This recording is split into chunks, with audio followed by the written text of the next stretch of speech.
Let's continue with our story of fifth part 5.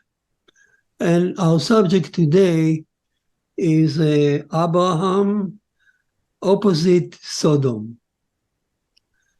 And to put us back in perspective, what we are doing, we remember last week or 2 weeks ago, in fact, last class, we saw that you can paint all the story of Abraham with one paint, theft, let's say color green. You can put the color green over all the story of Abraham. They all come in one color because they all talk about theft, all different sort of theft. Stealing wife, abduction, stealing land, stealing money, empire, slavery, and also the notion of God as the ownership, who owns everything. So everything about Abraham is revolving around Noahide commandment number 4, which is theft. As opposed to Noah, story was all revolving around bloodshed. So you can paint them in red, all of them. So that's what we talked last time. And we also said that the Torah tell us stories about Abraham, all of them revolving around different aspects of theft. But among the people that you visit, one group stand out as a special one, and that's the Sodom and Gomorrah. I will just talk about Sodom, but it's a Sodom and allies. So all the 5 cities, they were all overturned. So let's talk about Sodom and Abraham. How would you imagine, if I ask you, how would you imagine Sodom in your mind? I'm sure that most people we think about it like, people, wealthy people sitting, singing, drunk, naked women around them. That's the Hollywood imagine of Sodom. I watched several movies, and they're all about this, which look like, I would say, a weekend. A wild weekend in one of the university campus in America. So, okay, well, that's if that's what you imagine Sodom, that's fine. But I wouldn't imagine God being so mad, so enraged, throwing on them brimstone and fire. This kind of misbehavior. You don't need God to intervene because these people ruin themselves if they have such behavior. You don't need God to shower on them brimstone. So obviously, when the Torah tell us about Sodom and Gomorrah evilness, the Torah refer much more than just simple wild orgy, long orgy. So what is all about Sodom and Gomorrah? What sin did they commit to earn such a bad reputation? So the Torah says simply, I'll tell you the story, how the Torah presents Lot. The Torah presents the story. The Torah actually tells us about Lot, Abraham's nephew. He's in the focus. He departs from Abraham on the premise of a big fight between them. What was all the fight about? Not about God, not about idolatry, because Lot believed in God the same way as Abraham. But on one thing, Abraham accused him or found out that Lot is stealing water well from the locals. That was enough for Abraham to say to him such a harsh word. If you go to, let's depart, my brother. If you go to the east, I'll go to the west. If you go to the west, I'll go to the east. Complete, eternal separation from Lot. Such harsh separation in words, you don't see it in any other place, any other person. So here's Abraham departing from Lot, or Lot departing from Abraham completely. And where does he go? He goes to, right away, the Torah says he goes to Sodom. He likes Sodom Gomorrah. So he found his match.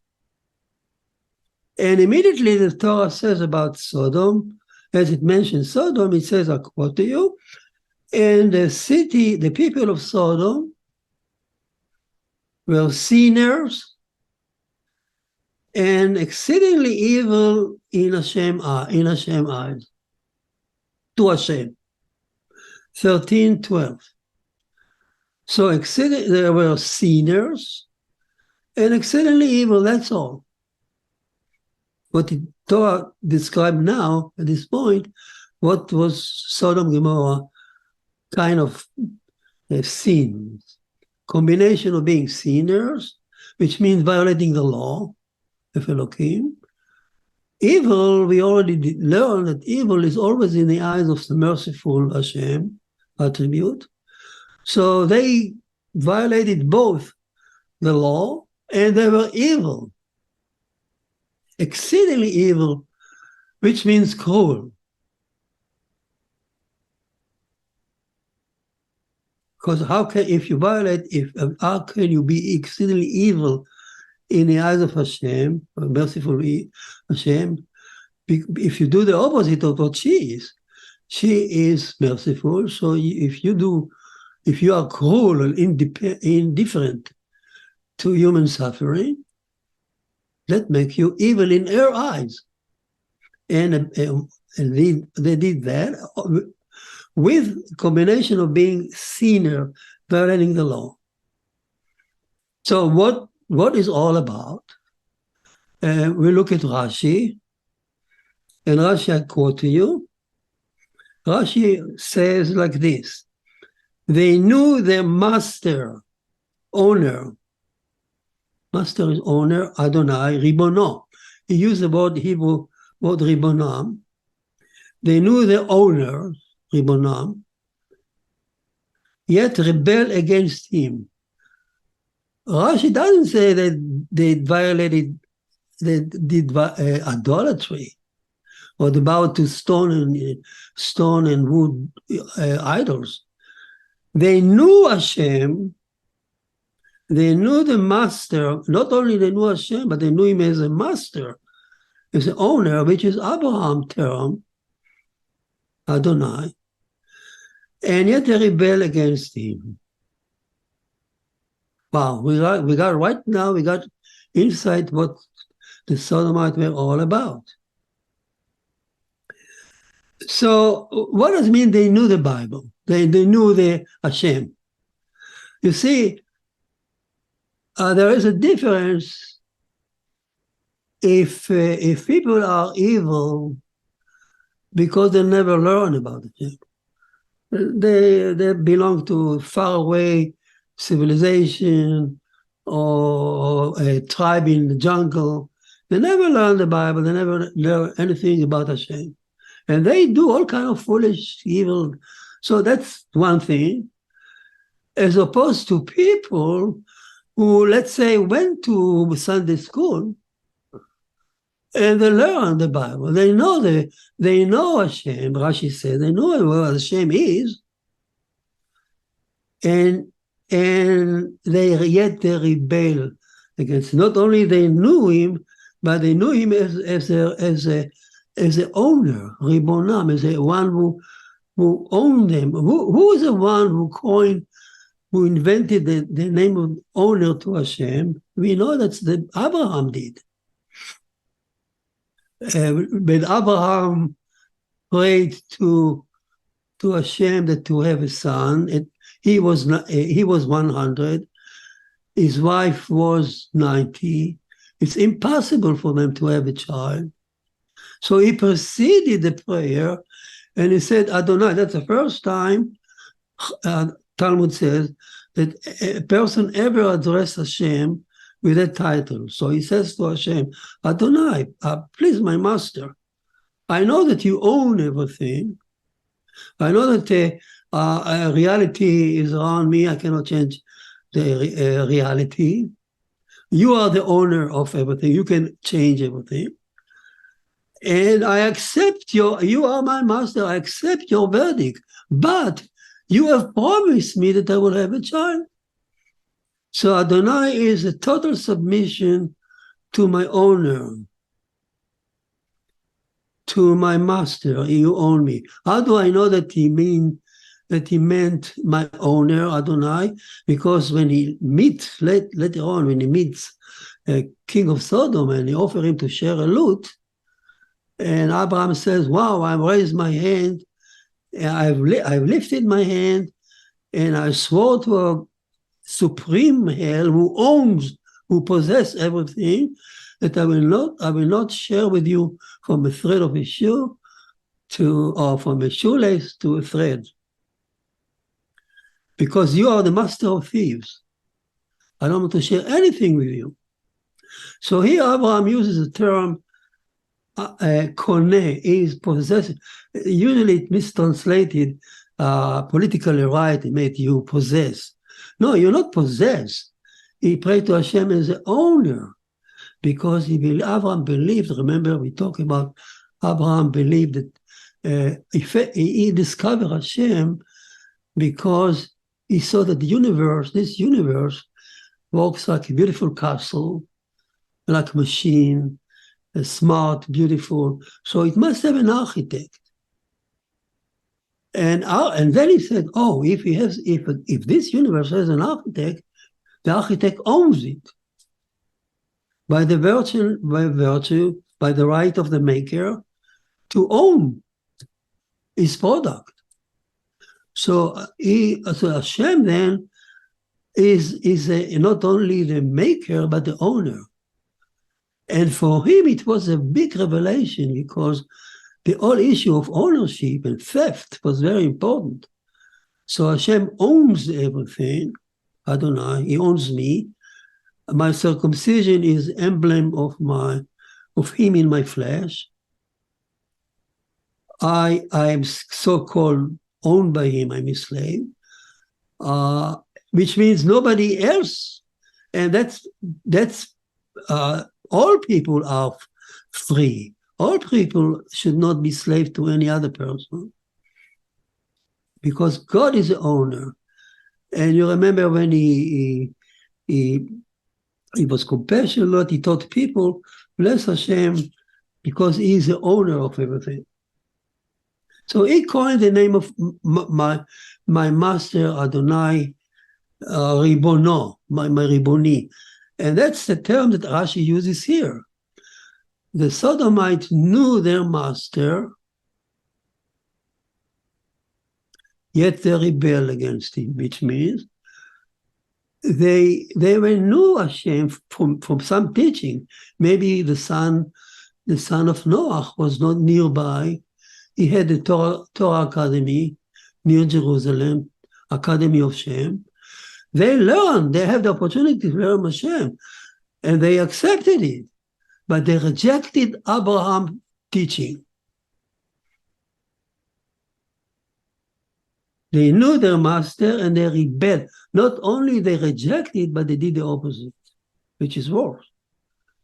It's one thing not to reject, but it's much more than not only I reject, but I show you how much fiercely I rejected by doing the opposite, showing you that I hate it, I reject it, and I do the opposite on purpose. By the way, if we talk about the term Ribon, as a master, Adonai, in fact, that's the source of the term rabbi. Rabbi is Aramaic for Adonai. And in fact, in the Second Temple time, much later than Abraham, the term rabbi was used as the owner of a slave was a rabbi. And it turned to be a title that student addressed the revered rabbi, our master, our rabbi. That's the term rabbi became to be used. But the origin is my master, my owner. The owner of a slave is a rabbi of the slave. Just as the mark. Okay. So here we kind of we're going closer and closer to understand what the Sodomites were. They knew Hashem, they knew, and they probably knew Abraham, and they did the opposite of Abraham on purpose. Specifically, they rebel against their master. The idea of the Hashem is a master.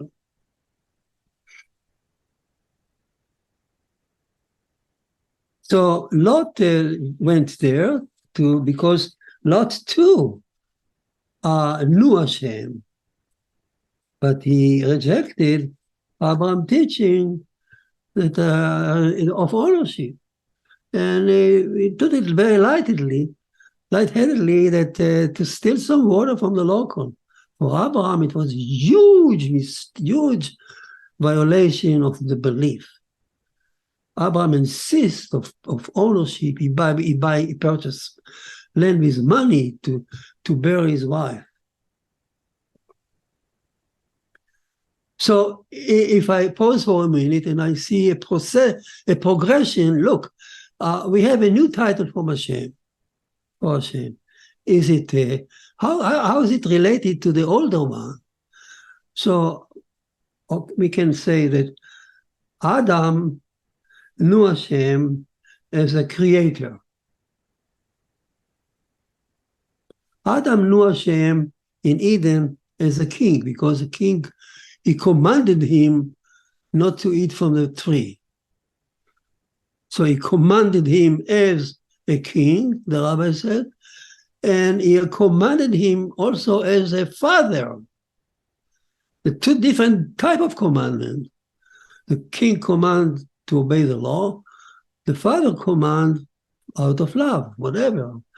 But there is a notion of Hashem, recognition of Hashem, perception of Hashem as progression, closer to us.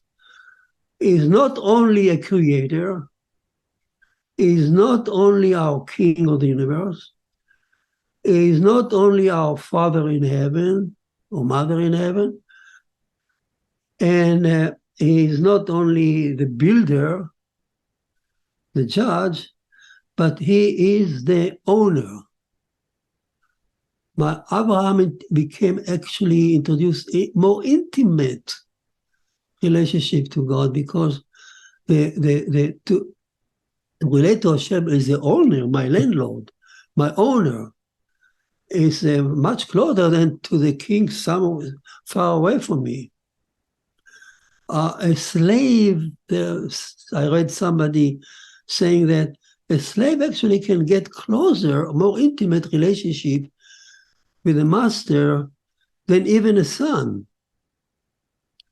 A slave is allowed to enter the most intimate premises in the house, where a son and a daughter cannot enter.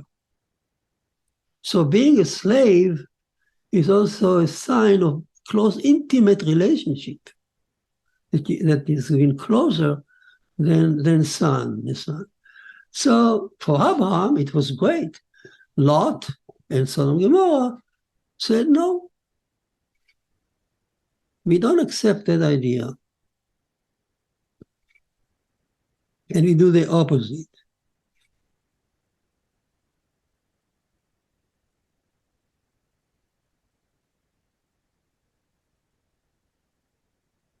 So going back to Rashi, now we need to understand how they wanted to not only the Sodomites not only rebel, but they did the opposite on purpose to show it off, to show the special rejection of unbelief.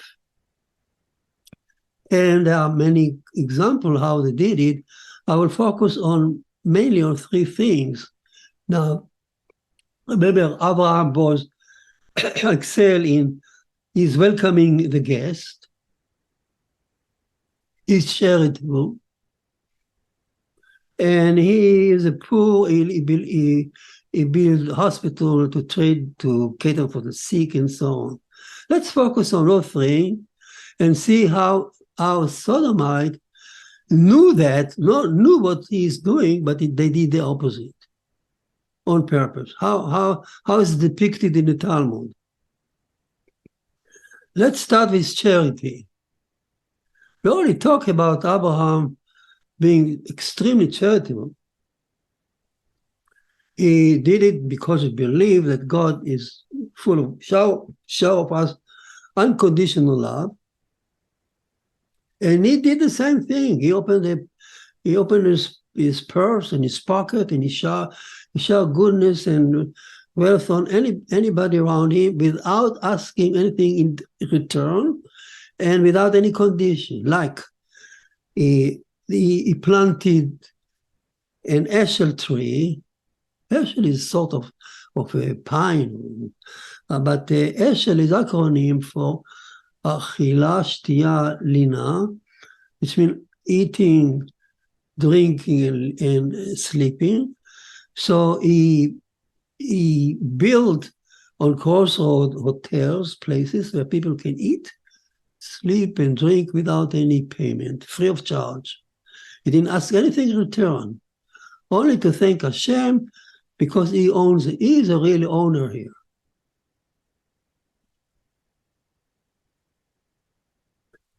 And why did he do it?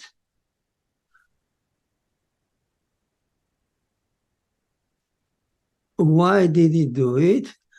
Here comes a special slogan that the rabbi put in his mouth. Is if he was saying, mine is mine, yours is yours. Yours is yours. Abraham believed in a slogan, mine is yours. I'm sorry. Mine is yours, and yours is yours. I give you everything you want. Take everything you need without any charge. Mine is yours, and yours is yours. Please come and take.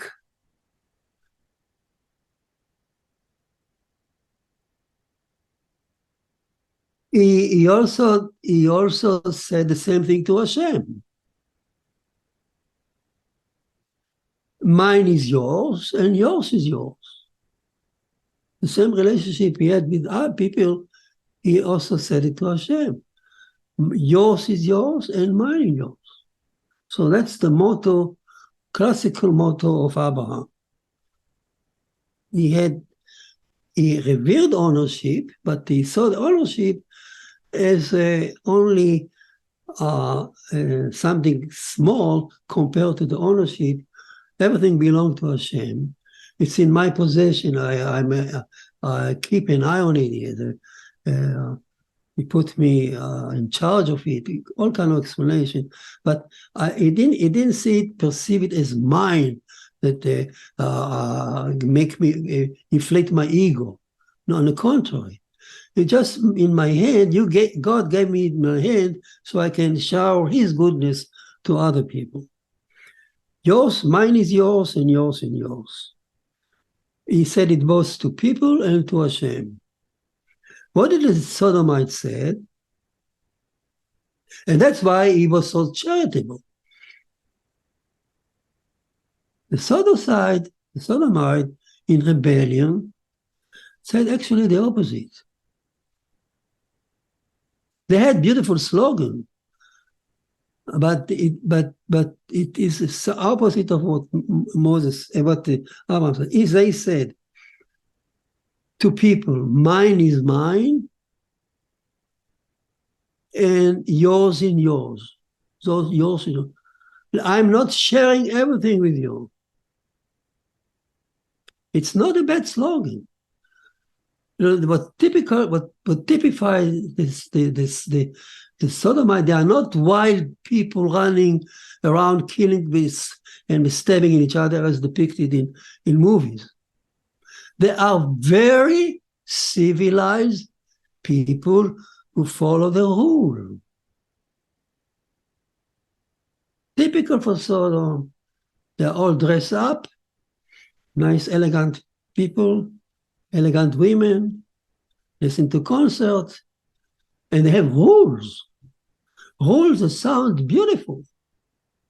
Mine is mine, yours is yours, individuality. But underneath it, we don't share anything. Don't come to me asking me charity. And I hate charity. I love people who earn. You need, if you want to own anything, earn it. Be proud of what you have. Don't come ask for a favor. To be charitable. Mine is mine. And they said it to the same thing to Hashem. That's the point. Hashem, keep your morality up there for yourself, and let me run my morality on my own premises. Yours is yours, mine is mine. Yeah, they can learn. They can go to a Sunday school and learn, but that's for Hashem. I close the door behind the Sunday school, and then I am on my own. And I'm a master on my own. You are not my master. I am my own master. That makes you proud. You can now march in a street with goose bag, march, dress up, uniforms, proud. I am a master.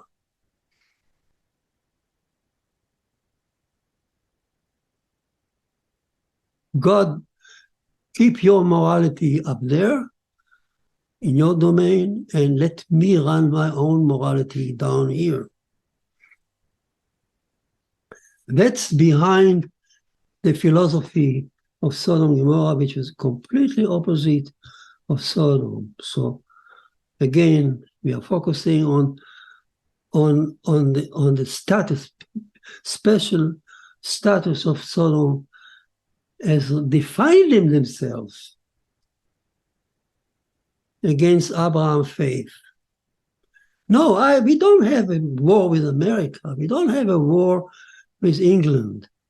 We don't have a real war with them. We really have the war with Abraham's seed that control it down there behind it. Our war is with the Abraham seed, with the Bible, with the spoil us. We are master here, and we can control our own morality. So charity goes away. There is no safety network.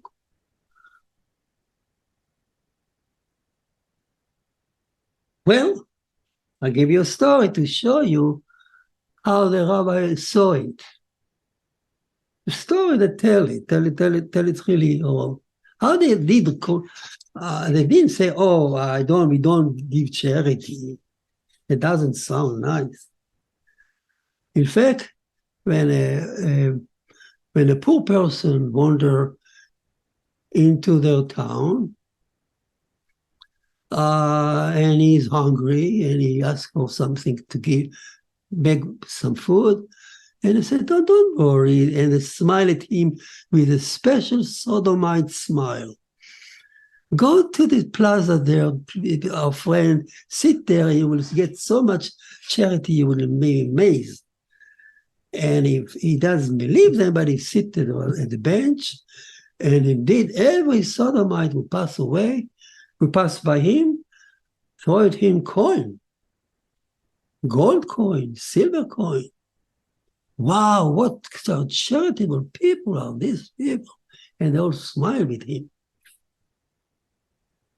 After he have collect enough money, and he gives thanks to Sodomite nice people around him.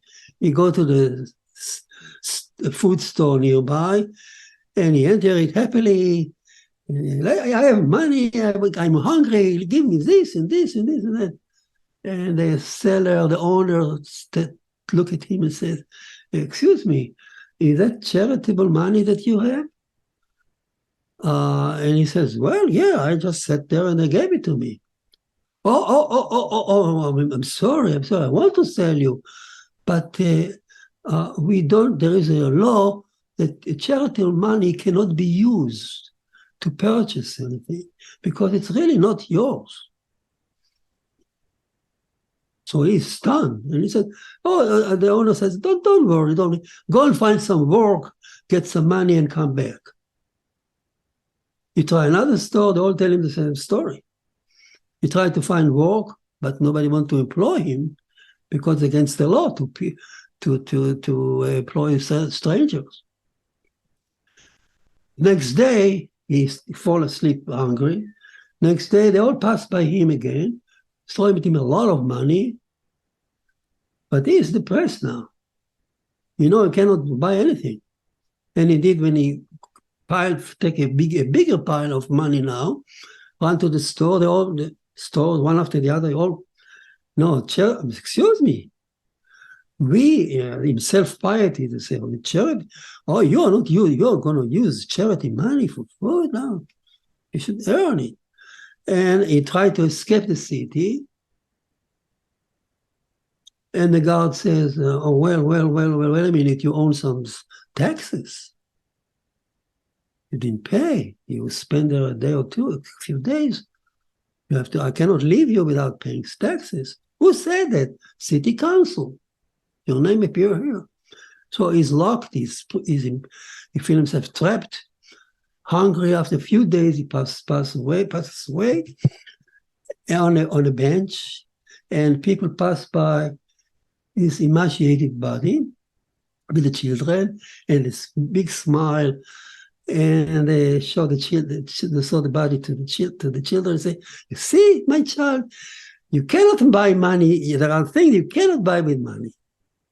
So they are self-piety with mockery, conception, you name it. And that's mockery and conception. And that's hidden laughter there, betray the fact that they know how they should be done, but they do it in the opposite, in rebellion. And another point, it could go on in several stories, but we said Abraham excelled in welcoming the guest. We talk about charity, now welcoming the guest. The story, the Torah tell us a lot about Abraham is sitting hottest point of the day after circumcision. He's waiting at the midday for strangers to pass by so he can cater to them. And once they come, he run himself and cook and serve them, although he's a wealthy person, but he does it himself. He's welcoming the guest. And in fact, this is Hashem himself come to visit him and so on. So that's Abraham. How did the Sodomite perform welcoming the guest? They also knew that and the slogan is nice. You should welcome the guest. And when a stranger comes to the city, as they enter the gate, there's a big sign. This is a place to welcome the guest. He is happy. He goes to the next the hotel. He asks for a room for the night. And the Sodomite, the clerk, smile at him and give him a key and says, there is a rule here. The first night we give you free of charge.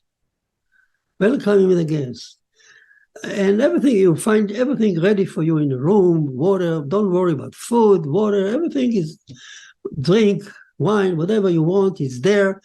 And also, to make sure that everything is fine, we'll come later on to check your bed to see if the bed fits your body. Indeed, he goes to his room, very happy, and thinking about what nice people, what civilized people they are, dressed up, speaking so nicely, so politely, giving me a free light. And he rests on the bed, only that late midnight, they knock on the door and say, can we come in to check your bed? And he says, yeah, of course. You open the door, and they rush in with sticks, ropes, and axes. Now they put him on a bed, and measure to see if his body fits the bed. If the body is too short, they stretch his bone so much, so it will finally fit. They break apart and they fit the bed length. If his legs are too long, they take the axes and they cut them off. And all the time they have laugh and mockery and have a good time. This is a famous Sodomite bed that became a rabbinical metaphor. If you want to stretch the people sometimes stretch the truth or an idea too much, they can cut or stretch it. So this is a Sodomite bed. So they commit bloodshed with mockery. The opposite, they commit bloodshed is mockery and deception and cruelty. Another story like this is they actually appear in the Torah itself, when the three angels look for a room. They came over to Sodom, and Lot invite them inside the house and to feed them, to host them for the night. That's nice. It still follows Abraham's example. And the city of Sodom people, the people of Sodom surround the house, shouting at Lot, who are those people who you host? Let them out so we shall know them. Again, the slogan. The slogan is so nice. It's very nice to meet the strange people, to get to know them, take them to a coffee, to ask them what the business is. Maybe I can help you. Maybe you can help me. Tell me about your family. Tell me where you're going. That's nice. Let your people out so we can get to know them. But Lot knew what they wanted. They wanted to know them sexually, to act on them sodomite act, torture. That's why he's saying, well, I have daughter, take them, and so on. Here again is the sodomite, and the mockery and the deception shows that, they knew what Hashem is, they knew what the real way should be, they heard about it, they learned about it, they knew Hashem, as Rashi says, but they rebel against it on purpose, with mockery. Typical for Sodom, ancient Sodom, modern Sodom, the mockery, the laughter of the officers, betrayed what they that they were aware that they were sinner and evil, but they did it nevertheless in rebellion. We have our own morality, own morality, own morality. When Eichmann, the perpetrator of Auschwitz, was in Jerusalem trial, the only defense he had, it's amazing, the only defense he had, I'm a follower of Kant. Kant taught us morality, that every society has to have its own morality. I'm an avid disciple of Kant. And all my friends around me, or the other Nazis, were disciples of Kant, which means we decided our own morality, not what the Bible morality is. He was very aware what he's saying. God, yours is yours. Yeah, I know what you want, but yours is keep yours up there. Let me be my own master.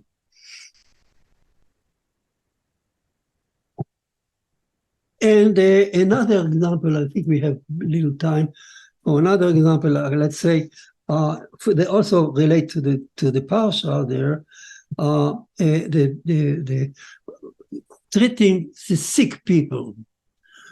It's known that Abraham built not only Esau for eating and sleeping and at night, but also he built hotels, hospitals, to cater for the people free. The typical teaching of Abraham. The Sodomite did the same thing. Oh, of course, we are civilized people. They built beautiful hospitals. Only they passed a law that no physician should treat any people there. Because if you do that, they said in self-piety, you intervene with God's domain. Let God do his own business, and let us do our own business. Don't intervene. And they passed a law that whoever treats a patient is liable for death. And the story goes that one of Lot's daughter found out that a girlfriend, was very sick and she was hospital and dying because nobody was treating her. So she sneaked at night to her girlfriend and brought her some medication, which somehow prolonged her life. And the Sodomites were astonished that the girls keep living. So finally they find out what Lot's daughter did. So they brought her to the Sodomite judge, who smiled at her, a very nice Sodomite smile, and said, "Oh, sweet, my girl, you're so sweet. You treat your friend. I'm so glad. You're really, really sweet girl." And he ordered her to take off her clothes, smear her body with honey, and tie it naked like this to a pole in the main city plaza. Not only that, they released vicious bees around her. So as she was crying, as she was dying long death with a lot of agony, she was crying. And the rabbi said, that cry is what the Bible says there, that God heard Hashem, the merciful one, heard her cry, and Hashem took out his sword. So the merciful attribute took her sword and said, "Oh, that cry hurt me. I'm going out to see, is that true? What they did?" So the rabbi said, the cry of that girl turned the merciful one into a vengeful one. How would anyone turn Hashem, the merciful attribute, to vengeful one? Vengeance? Only when you do such an evil. It's a combination of sin, being sinner, violating the law, of killing unlawfully, and being evil, exceedingly evil. And there are many more sample like that. They show actually they violated, transgressed all the commandments all the seven commandments, with this combination of being sinner and evil. For instance, I'll give you just another example here, how they did violate a civil order, for instance. I just said they were civilized people, dress up with a latest elegant suit and evening gowns to live concert,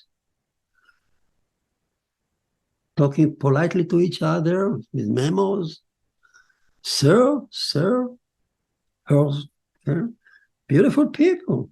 And they even Rabbi 2,000 years ago said that they even held democratic elections.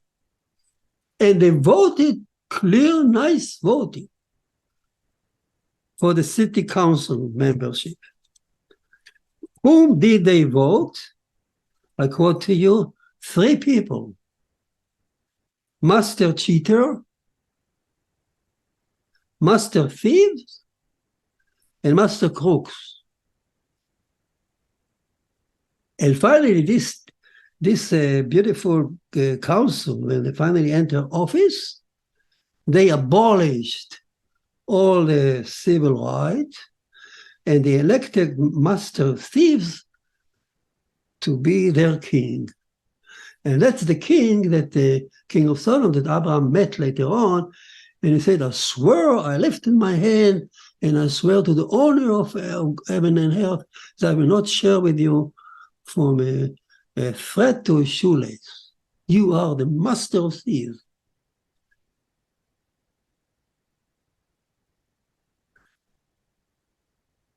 So, in short, if we look now, take a step back and see what's happening here. So Abraham is stepping up on the history stage. Okay. Abraham is born, a new name, new pulse, new aspect to the faith, a new beginning of the faith, a new, not beginning of it, a new push, strong horse that try to pull the wagon up. So Abraham is ascending on a stage of history. At the same time, the opposite of Abraham is also staging on his birth, stepping up on the stage of history. Sodom is born at the same time with Abraham. And that separation is really deep. And an angel sits by Abraham's table before they go to overturn the city. There's a beautiful section there. They come to Abraham, they sit by his table, and they eat from his food that he catered on them. And from there, they observe Sodom. Of course, Rashi says, when you observe Sodom on Abraham's table, Sodom might look very bad. And both of them cannot live on the same planet, the angel think. Abraham and Sodom so much different, opposite each other, no room for them here. So one of them has to be overturned. Guess whom? So they overturned Sodom, yet the separation the idea of Sodom is not completely gone, because Moab, who remained from Sodom, actually continue this anti-Abraham posture, as you know, and 100 years later, when Moses and Israel tried to pass by Moab, they don't even come out with bread and water to greet them. Mine is mine, yours is yours. It's still continuing. Don't trespass my border. And you don't dare to pass their border, the Canaanite. They seem to defend the Canaanite. You don't belong here, they say to Israel. So this anti-Abraham posture is still in Moab, who hire Balaam to curse Israel, as you know. So Sodom is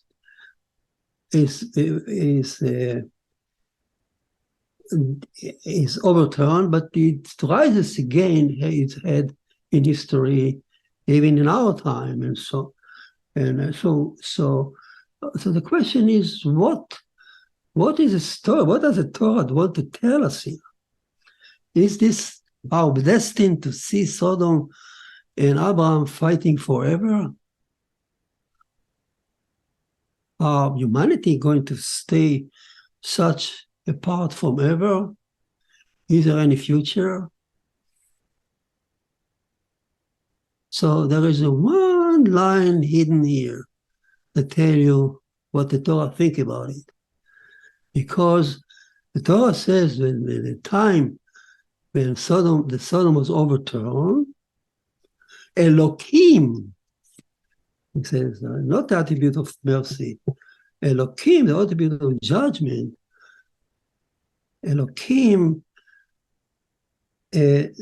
remembered Abraham, and he sent Lot from the midst of the upheaval.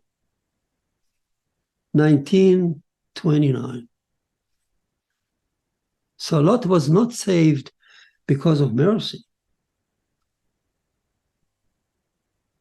The merciful was running around with a big sword. Woe to the people who face the merciful one, who running after them with a big sword. No escape. You cannot escape such a... If you enrage Hashem, but Elohim, remember Elohim, the builder, he remembered Abraham, he didn't remember Abraham, so he sent Lot from the midst of the upheaval. So Lot was saved because for Abraham.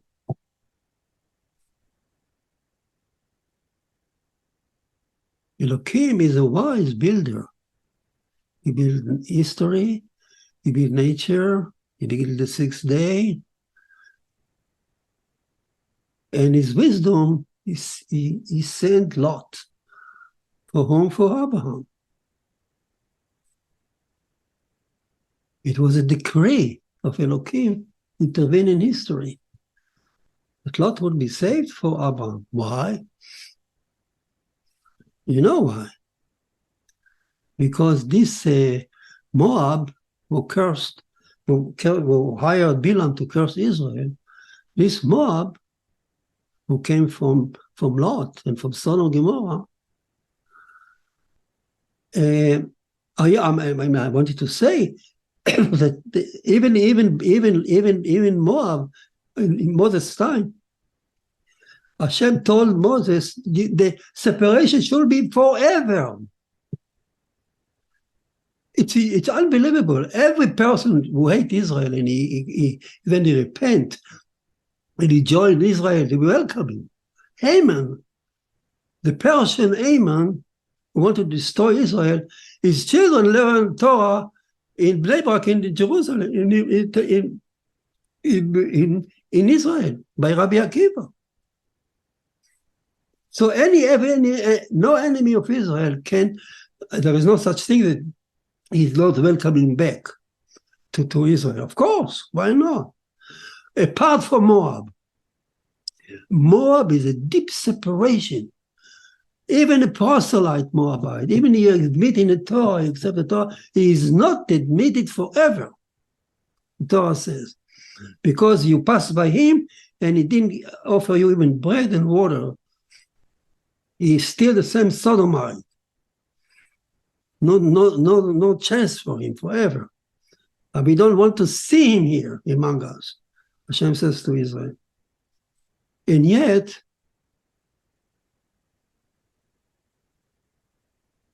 Elohim saved Lot for Israel, from Abraham. So it turned out that from Moab came Ruth.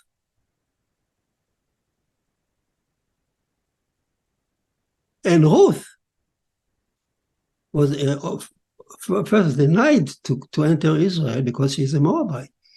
But then the oral Torah said, when Hashem denied the entrance of Moabite, is only for male, not for female.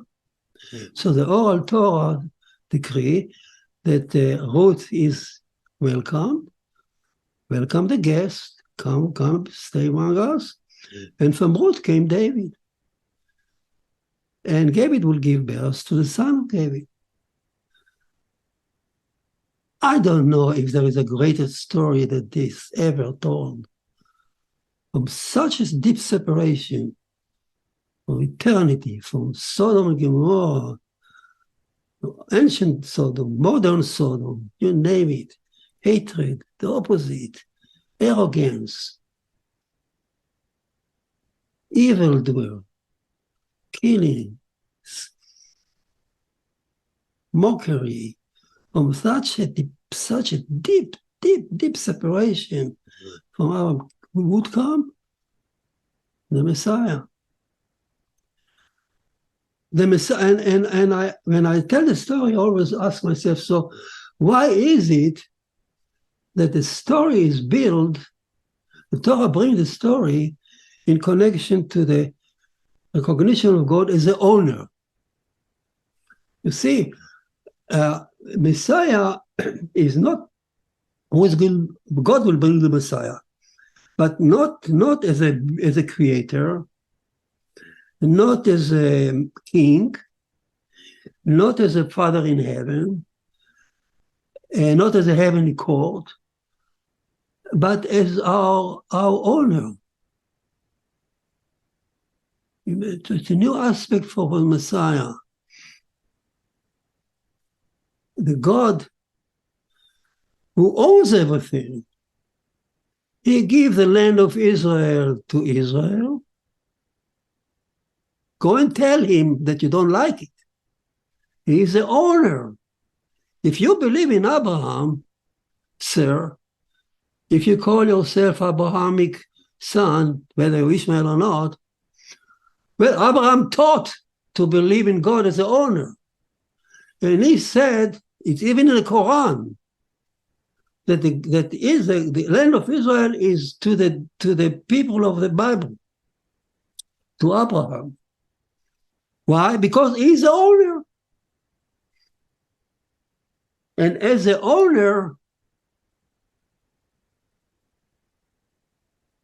he will manipulate us, he will intervene in our, is cultivate humanity. Owner of a crop is interested in cultivation of the crop, in improving the crop. It's fascinating that Torah is kind of present or selected to present the idea of Messiah, not in terms of all the other commandments, not in the civil order or idolatry or whatever. No, Dafka, precisely on that connection to the idea of God as an owner, come from Abraham, and the opposition to Abraham that was born along with him will finally dissipate and show up in unity for all mankind with the Messiah. Who said that? The owner said that. Go and argue with him if you don't like. Can you? All right. Well, enough for the day. I know it's a lot of things to think about here.